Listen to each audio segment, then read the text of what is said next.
Here's some things that you're not doing right that's still keeping you stuck. Well, I've made a video some time ago about feeling stuck, not moving forward, even as you've watched a lot of videos, gone through some sessions, live seminars, but you still feel stuck. This video is like a follow-up for that. I've come to realize that most times everyone share their ideas, but their ideas can be from a certain perspective. So my perspective of what I might be sharing with you might not really tally with what you're going through. The last video I made a video about being stuck, how you can move forward, even as a business owner. But based on emotions, based on personal development and all, yes, those points still applies because I talked about being more of a doer than more of someone who just watches video, take notes, and have a lot of mentors. So this video is like a follow-up, a different aspect when it comes to emotion, when it comes to the mind, right? The reason why you're still feeling stuck in your mind is not because you're not doing it right. It's just because you haven't gotten that information based on your perspective. And I am here to cover up every area and every perspective. So if you're new here, welcome to you. And if you're a returning subscriber, a big welcome to you. I am Irene Benebara and welcome to Life with Irene.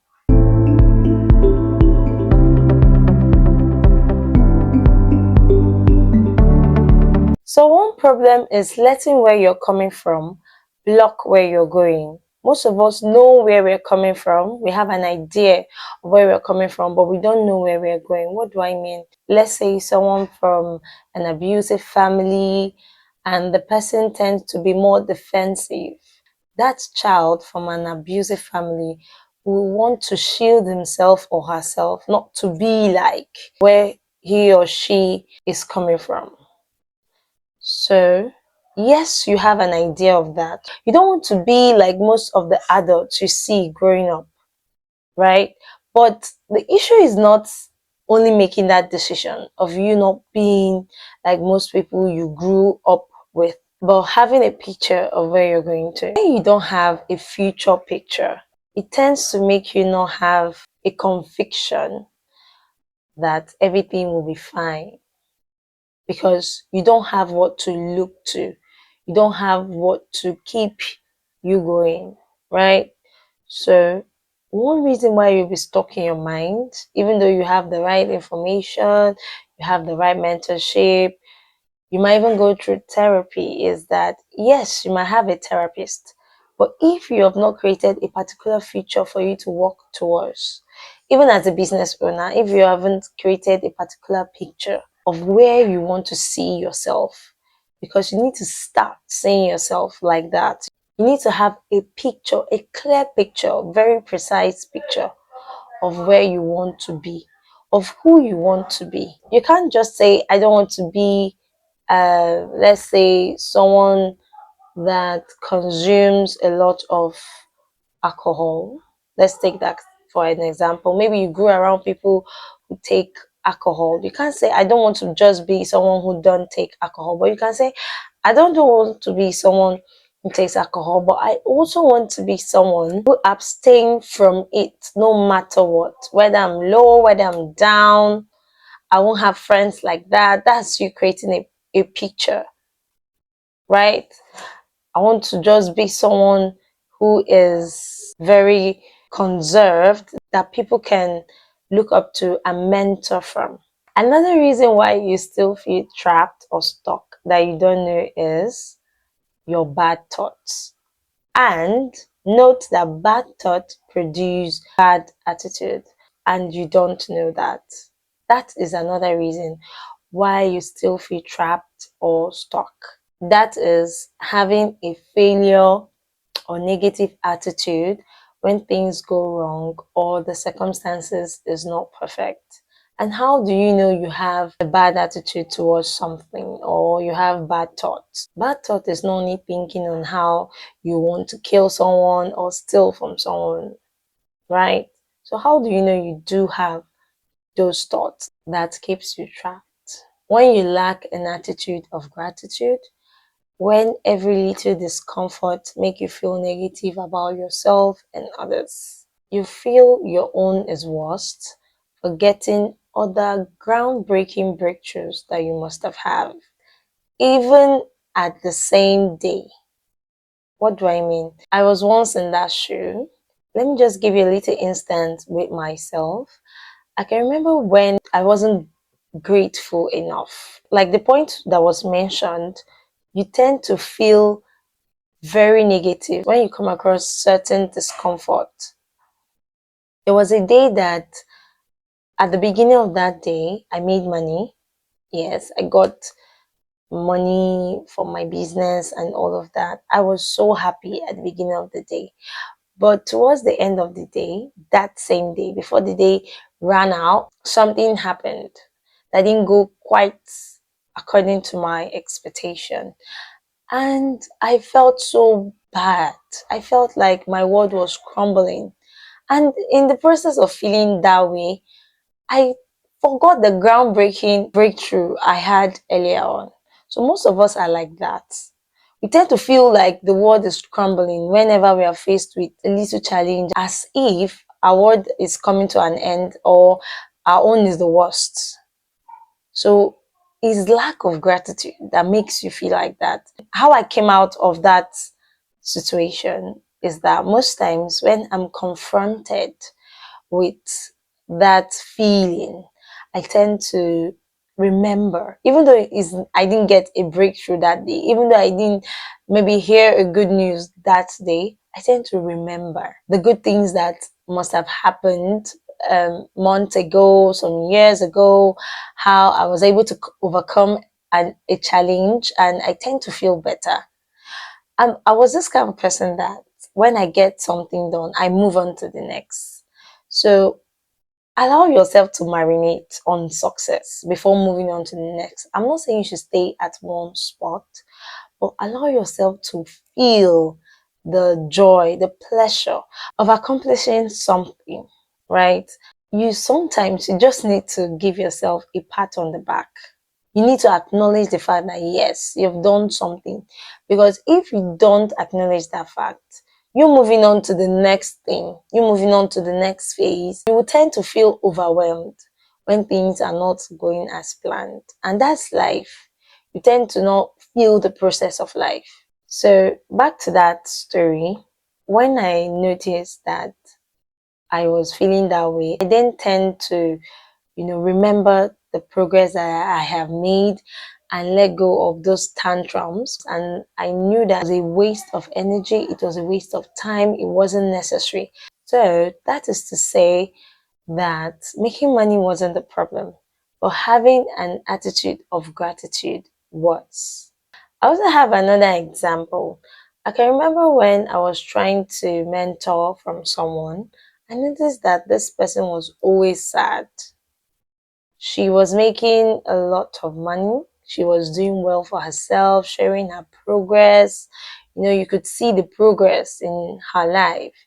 But I could also feel the sadness. At some point, I could see through. I wasn't so close because it was like a far off mentorship. You can follow someone online, like a mentor from them. So I was seeing the sadness, the things she was posting, her write up, but this is someone that was having a lot of wins. So it's not all about making the money. So the reason why you're feeling overwhelmed is not because you're not making enough money. You might be making enough money, but you still feel sad. Everything about you will still be negative, dull, gloomy, and all. Another reason is you should let go of strife, let go of whosoever must have hurt you, and walk in love with yourself. Let go of anything that is bothering you because it's not important, it's not necessary. And there's something I read some time ago that says that people that tend to make you feel sad, people that tend to make you feel angry, and people that hurt you and move on with their lives will eventually leave this world someday. So if you have that at the back of your mind, you won't really weigh the opinion of people before you can carry out what really matters most to you. And you would not also keep yourself trapped, keep reliving that moment, that pain. I also watched a video where someone said, you don't need another motivational video. You don't need another seminar. You don't need another pep talk or TED talk. All you need is just a decision, a step, an action.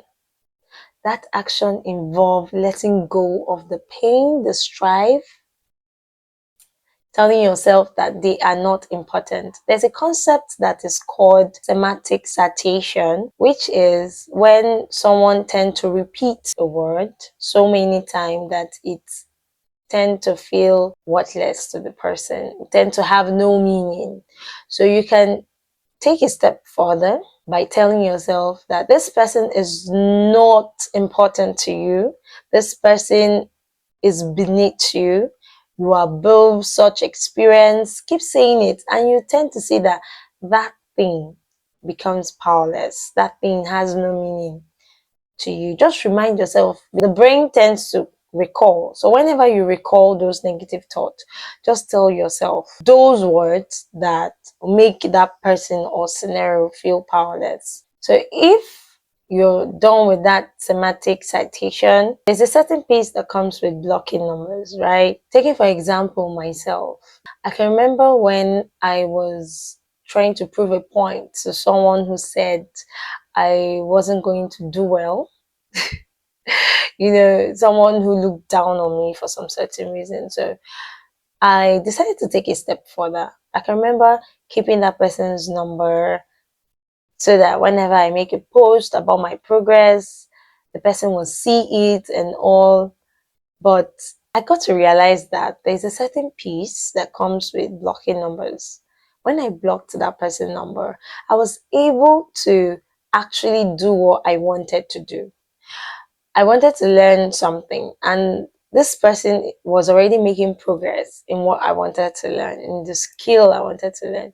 So the person was telling me that you're not going to do well in that skill and all. And I wanted to prove to that person that yes, I have an interest in it.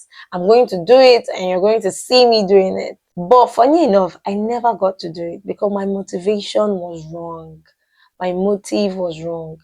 But when I decided to do it for myself, that is letting go of strife, doing it for yourself, for the love you have for yourself. When I decided to do it for myself, I decided to take that bold step to do it. I blocked the person's number. I noticed that blocking the person's number, I started having peace.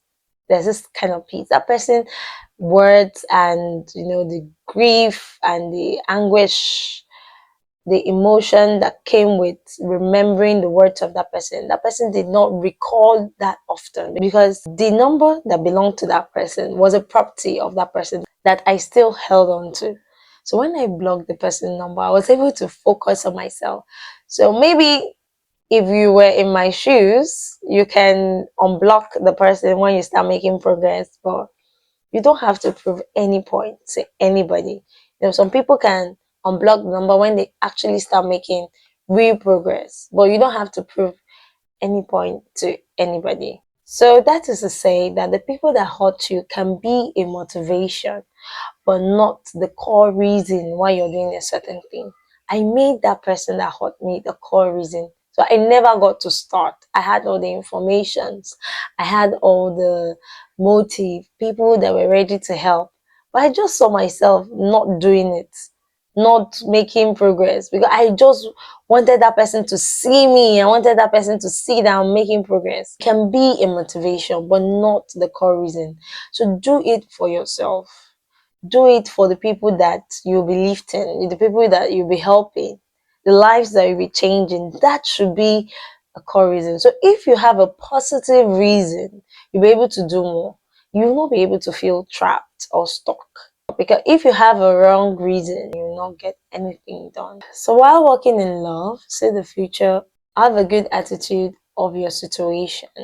Before we come to the end of this video, before I give you the homework part, please subscribe if you haven't subscribed and like the videos.